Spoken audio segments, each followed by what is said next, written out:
Salam dan bahagia Bapak Ibu guru hebat.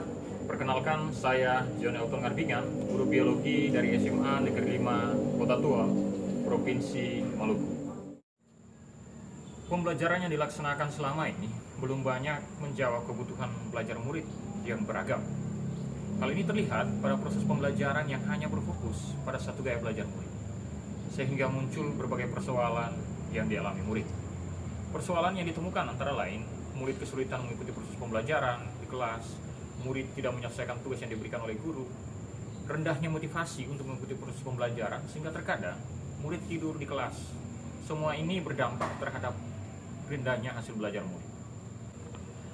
Persoalan ini memotivasi saya untuk melaksanakan praktik pembelajaran berdiferensiasi untuk menjawab kebutuhan belajar murid dan mengatasi berbagai persoalan yang ditemukan melalui konsep virus pada murid kelas 10 di SMA Negeri 5 Tua.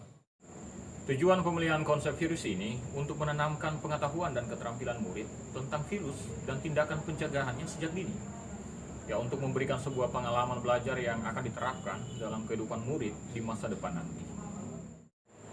Dengan memanfaatkan aplikasi Sistem Informasi Gaya Belajar Peserta Didik atau disebut SIGAP yang dikembangkan oleh kepala sekolah saya, Bapak Samuel Kuriake Balubun, saya memperoleh data rinci tentang gaya belajar murid, minat, bakat, serta berbagai data lainnya yang dapat saya gunakan untuk mendesain pembelajaran berdiferensiasi.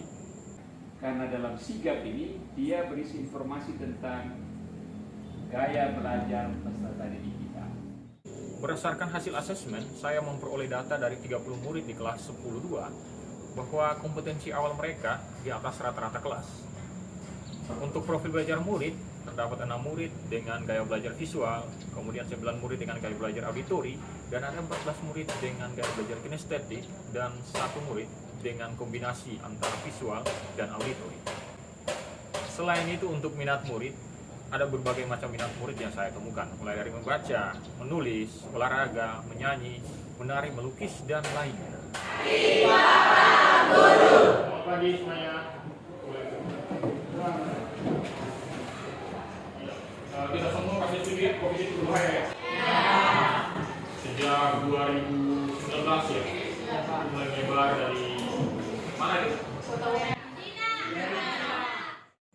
Tujuan pembelajaran yang akan dicapai dalam pembelajaran ini yaitu siswa dapat yang pertama menyebutkan ciri-ciri virus, kemudian mengidentifikasi struktur tubuh virus, dan mendesain dan menciptakan berbagai produk yang berhubungan dengan pencegahan COVID-19.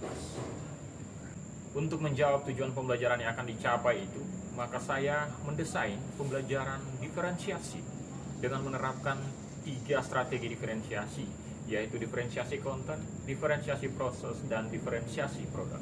Kemudian yang berikut mendesain dan menciptakan berbagai produk yang berhubungan dengan pencegahan COVID-19. Aku akan memutarkan satu video. Kalau kalian bisa simak dengan baik, habis itu kalian boleh catat hal-hal penting apa yang ada di dalam.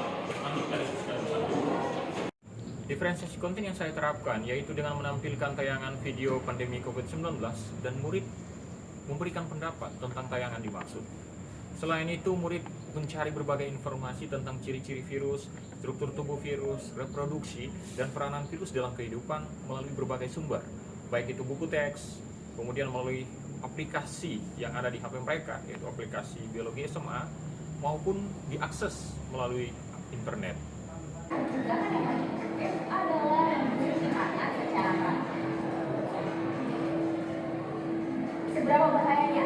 Tidak ada satupun manusia yang mempunyai imunitas terhadap virus ini. Bahkan 81% mengalami gejalanya, 14% mengalami gejala sedang, dan hanya 15% yang.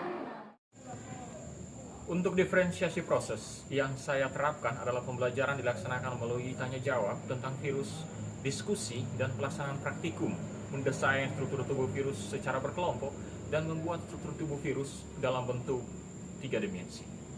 Jaga jarak dan hindari kerumunan atau physical distancing masih mencapai salah satu protokol kunci dalam upaya mencegah penyebaran COVID-19. Pertanyaan atau saran dari kelompok lain?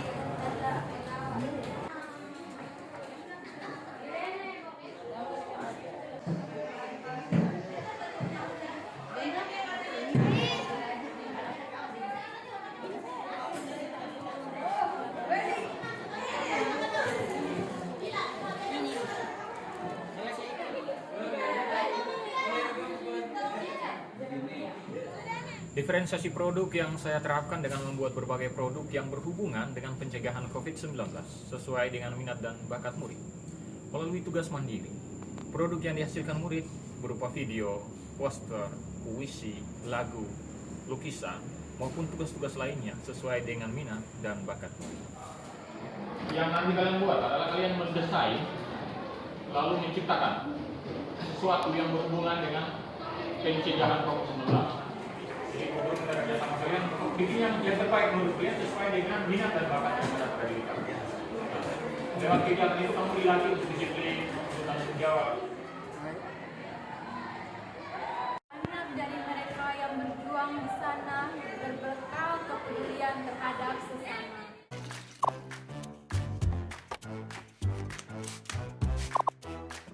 Di rumah saja, jangan kemana-mana, sayangi dirimu. Serius ini dek, banyak ya korbannya. Aduh ma, ini mah gak jauh beda sama flu burung.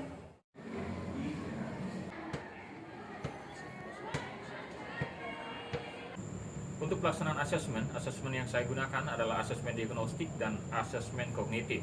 Asesmen diagnostik dilakukan untuk mengukur pemahaman awal murid tentang virus dan mengetahui gaya belajar murid. Asesmen kognitif dilakukan dengan memanfaatkan aplikasi Kahoot untuk mengetahui pemahaman murid tentang virus. Kemudian penilaiannya dilakukan terhadap produk yang dihasilkan juga oleh murid.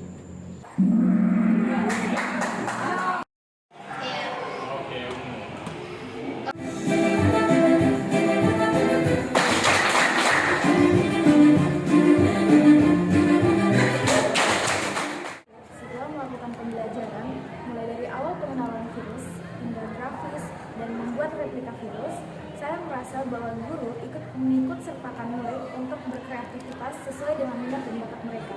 Dengan demikian, murid tidak akan merasa jenuh, mudah mengingat, dan tidak akan bosan dengan apa yang sudah diajarkan oleh guru. Terima kasih. Pembelajaran berdiferensiasi yang dilakukan oleh Pak John itu sangat menarik sekali. Yang pertama dilihat dari diferensiasi konten, yang kedua diferensiasi proses, dan yang ketiga adalah diferensiasi produk. Ini sangat menarik sekali dan harapannya menjadi inspirasi bagi saya dan teman-teman di SMA Negeri 5 Tual untuk membuat pembelajaran berdiferensiasi. Pelaksanaan pembelajaran berdiferensiasi yang dilakukan oleh Pak John telah berhasil meningkatkan tingkat kepuasan dan juga partisipasi peserta didik dalam mengikuti pembelajaran.